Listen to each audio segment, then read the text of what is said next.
Assalamualaikum. Waalaikumsalam. Apa kabarnya adik-adik? Alhamdulillah baik, Kak.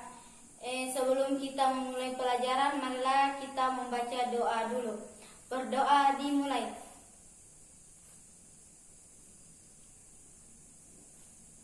Berdoa selesai. Kakak absen dulu ya. Ika, Hadir. Isla, Izin. Mita, Sakit. Fahrul. Apa, Kak? Baiklah, materi kali ini kita membahas tentang memahami hadis. Pengertian hadis secara etimologi, hadis mempunyai beberapa arti yang baru, yang dekat dan warta atau berita.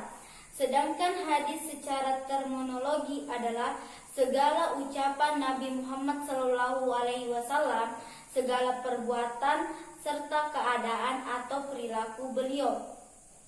Unsur-unsur hadis. Yang pertama, sanad. Dari segi bahasa, sanad berarti al-muqtamadu, artinya yang menjadi sandaran, tempat bersandar, arti yang lain, sesuatu yang dapat dipegangi atau dipercaya. Dalam istilah ilmu hadis, sanad ialah rangkaian urutan orang-orang yang menjadi sandaran atau jalan yang menghubungkan satu hadis atau sunnah sampai pada Nabi Shallallahu Alaihi Wasallam. Kedua, matan. Dari segi bahasa, matan berarti punggung jalan, tanah gersan atau tandus, mengeluarkan, mengikat. Matan menurut istilah ilmu hadis yaitu perkataan yang disebut pada akhir sanad, yakni sabda Nabi Shallallahu Alaihi Wasallam disebut sesudah habis disebut sanadnya. Tiga, rawi. Rawi yaitu orang yang memindahkan hadis dari seorang guru kepada orang lain atau membekukannya ke dalam suatu kitab hadis. Rawi pertama adalah para sahabat dan rawi terakhir pada orang yang membekukannya seperti Imam Bukhari, Imam Muslim, Imam Ahmad dan lain-lain. Syarat-syarat rawi. Yang pertama, adil. Kedua, muslim. Ketiga, balik. Keempat, berakal. Kelima, tidak pernah melakukan perbuatan dosa besar. Keenam, tidak sering melakukan dosa kecil. Ketujuh, David mempunyai dua arti, yaitu David dari arti kuat hafalan serta daya ingatannya, dan bukan pelupa yang sering disebut dengan istilah David al-Shadri.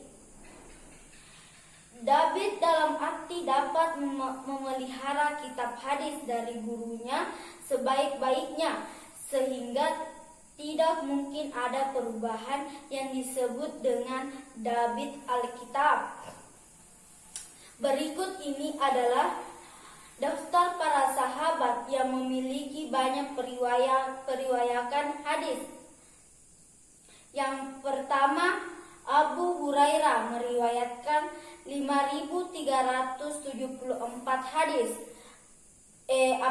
Abdul bin Umar meriwayatkan 2.630 hadis. Anas bin Malik meriwayatkan 2.286 hadis.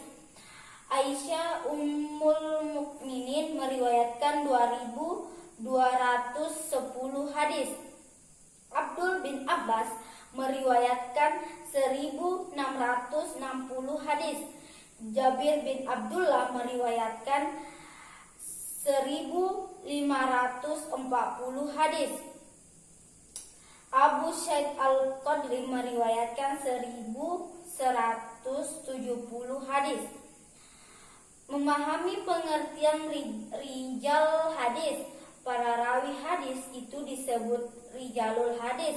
Untuk dapat mengetahui keadaan para rawi hadis itu terdapat ilmu rijalul hadis, yaitu ilmu yang membahas para rawi baik dari kalangan sahabat maupun tabi'in dan orang-orang angkatan sesudah mereka. Dalam ilmu rijalul al-hadis dijelaskan tentang sejarah ringkas para rawi hadis dan diriwayat hidupnya dan mushaf yang dianut serta sifat-sifat rawi dalam meriwayatkan hadis. Perilaku orang yang berpegang teguh pada hadis. Setelah mempelajari tentang unsur-unsur hadis dengan memahami hal tersebut, maka memiliki sikap sebagai berikut. Yang pertama, mempelajari unsur-unsur hadis, maka rasa ingin tahu tentang unsur-unsur hadis harus ditumbuh kembangkan untuk dapat menjadi seorang muslim yang sesungguhnya. Kedua, mempelajari unsur-unsur hadis mendatangkan banyak manfaat. Oleh karena itu sudah selayaknya kita sebagai orang muslim mengetahui banyak hal tentang unsur-unsur hadis dan ilmunya dengan meningkatkan kegiatan gemar membaca baik pada saat di madrasah maupun di luar madrasah. 3. Mempelajari unsur-unsur hadis yang masih ada meskipun mereka sudah meninggalkan dunia ini berabad-abad yang lalu. Hal ini tentunya dapat membangkitkan siswa untuk menghargai karya-karya mereka dan selanjutnya terdorong untuk menghasilkan sesuatu yang berguna bagi orang lain. Hadis dari kuantitas dan kualitasnya. Yang dimaksud dari segi kuantitas adalah menggolongkan hadis ditinjau dari banyaknya rawi yang meriwayatkan hadis, sedangkan hadis berdasarkan kualitasnya adalah menggolongkan hadis dilihat dari aspek diterima atau ditolaknya. Hadis dari kuantitas. Bagian A, hadis mutawatir. Kata mutawatir secara etimologi berarti muttabi'i, yang artinya datang berturut-turut dan tidak ada jarak. Sedangkan secara terminologi, hadis mutawatir adalah hadis yang merupakan tanggapan panca indera yang diriwayatkan oleh sejumlah besar rawi yang menurut kebiasaan mustahil mereka berkumpul dan bersepakat untuk dusta. B itu hadis ahad. Yang dimaksud hadis ahad yaitu hadis yang diriwayatkan oleh 1, 2, 3 orang atau lebih, namun tidak mencapai tingkatan mutawatir. Artinya pada tiap-tiap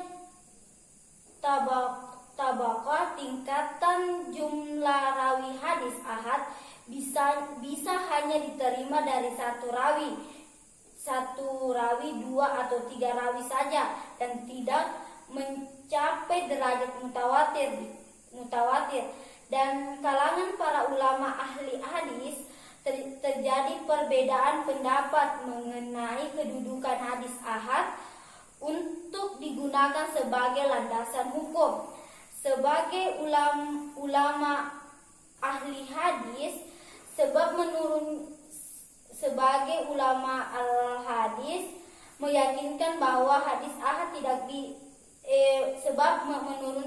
menurut mereka hadis ahad bukanlah kitab mesti ketetapannya, namun menurut para ahli hadis yang lain dan mayoritas ulama bahwa hadis ahad wajib diamalkan jika telah melakukan syarat kesahihan hadis yang telah disepakati.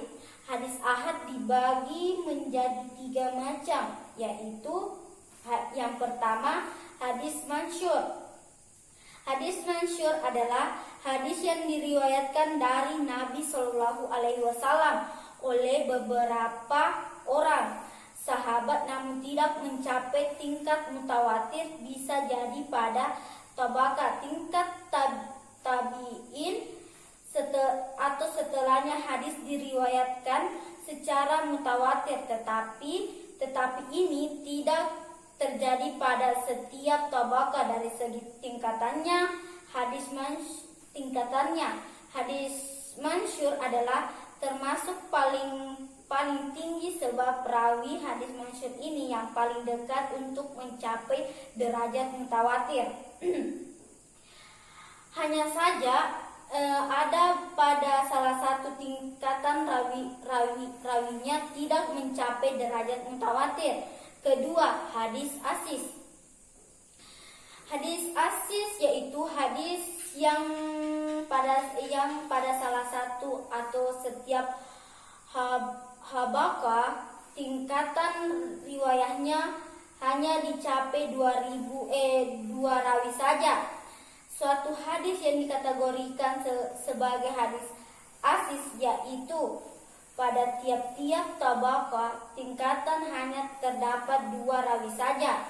Pada salah satu tabaqah tingkatan hanya terdapat 2 rawi, meskipun tabaqah yang lainnya lebih dari 3 rawi. Yang ketiga, hadis gharib. Secara etimologi, kata gharib dari qaraba ribu, yang artinya menyendiri, asing atau terpisah. Sedangkan secara terminologi, hadis gharib adalah hadis yang diriwayatkan seseorang rawi dimanapun tempat sanad itu terjadi. Dari di sini tersebut di atas dapat dikatakan bahwa yang dimaksud dengan hadis gharib yaitu hadis yang diriwayatkan oleh hanya seorang rawi saja, baik dalam seluruh tingkatan sanad atau pada salah satu tingkatan sanadnya. Adapun yang dimaksud dengan sanad menyendiri pada satu hadis yaitu rawi yang meriwayatkan hadis secara sendirian tanpa ada rawi yang lain. Hadis gharib mutlak. Fardun. Hadis gharib mutlak adalah hadis yang kegaribahannya terletak pada asal sanad. Maksudnya ialah hadis pada saat disampaikan oleh Rasulullah Shallallahu Alaihi Wasallam hanya diterima oleh salah seorang sahabat. Hadis gharib nisbi yang termasuk sebagai hadis gharib nisbi yaitu apabila kegaribahan terjadi pada pertengahan sanadnya, maka pada asal sanadnya kemudian dari semua rawi itu hadis ini diriwayatkan oleh satu orang rawi saja yang mengambil dari para rawi tersebut. Hadis dari segi kualitas. Hadis sahih. Definisi hadis sahih menurut Ibnu Sholeh adalah hadis sahih adalah hadis musnad, hadis yang mempunyai sanad yang bersambung sanadnya dan dinukil oleh seorang yang adil dan dabit dari orang yang adil hingga akhir sanadnya tanpa ada kejanggalan dan cacat.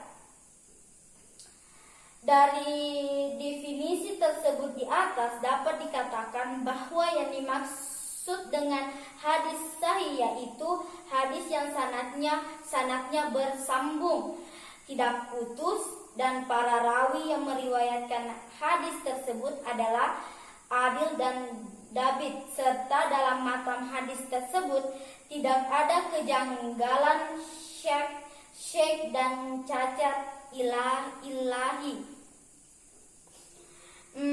Hadis sahih adalah hadis yang memenuhi syarat-syarat sebagai berikut. Yang pertama, hadisnya musnad. Maksudnya di sini yaitu hadis tersebut disandarkan kepada Nabi Shallallahu Alaihi Wasallam dengan disertai sanad. Kedua, sanadnya bersambung, artinya antara rawi dari sanad hadis tersebut pernah bertemu langsung dengan gurunya. Ketiga, seluruh rawinya adil dan dalabi. Maksud rawi yang adil yang bertakwa dan menjaga kehormatan dirinya serta dapat menjauhi perbuatan buruk, dosa besar seperti syirik, fasik dan bid'ah. Adapun yang dimaksud dengan David adalah kemampuan seorang rawi dalam menghafal hadis.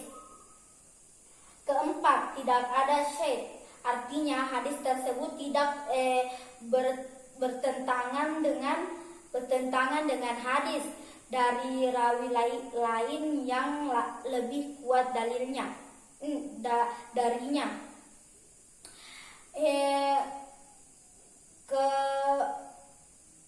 Keempat, tidak ada ilahi, artinya dalam hadis tersebut tidak ditemukan cacat yang merusak kesahihan hadis. Hadis sahih diklasifikasikan menjadi dua, yaitu sahih satihi, yaitu hadis yang mempunyai syarat-syarat hadis sahih seperti rawi harus adil, rawi kuat ingatannya, sanadnya tidak putus, matanya tidak mempunyai cacat, dan tidak ada kejanggalan.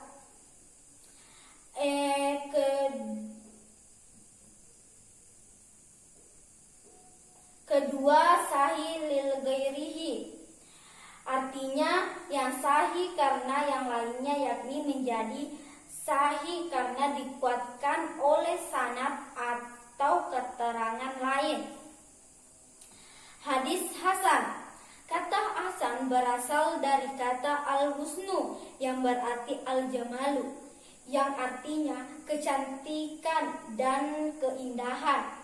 Jadi hadis hasan adalah hadis yang dalam sanadnya tidak terdapat orang tertuduh bohong, hadisnya tidak janggal, serta diriwayatkan tidak hanya dalam satu jalur rawi. Hadis daif. Hadis yang tidak memenuhi syarat diterimanya suatu hadis dikarenakan hilangnya salah satu syarat dari beberapa syarat yang ada. Perilaku orang yang berpegang kepada hadis Nabi. Setelah kita mempelajari pembagian hadis dari segi kuantitas dan kualitas sanad, maka ada beberapa hal yang seharusnya kita lakukan sebagai penerapan dari apa yang telah kita pahami, antara lain senantiasa menambahkan sikap selektif dalam menerima berita sebelum kita meneliti terlebih dahulu kebenaran berita tersebut, dan selalu menerima kebenaran hadis mutawatir dikarenakan hadis yang termasuk dalam kategori tersebut bersifat qat'i, pasti kebenarannya. Sedangkan selain hadis mutawatir perlu terlebih dahulu diteliti apakah sahih, hasan, atau bahkan dhaif. Baiklah adik-adik, itulah materi yang kakak tadi sampaikan. Apakah ada yang ingin dipertanyakan? Tidak ada, Kak. Baiklah, kakak tutup dengan ucapan, dengan kurang dan lebihnya mohon dimaafkan. Wabillahi taufiq wal hidayah. Wassalamualaikum warahmatullahi wabarakatuh. Waalaikumsalam.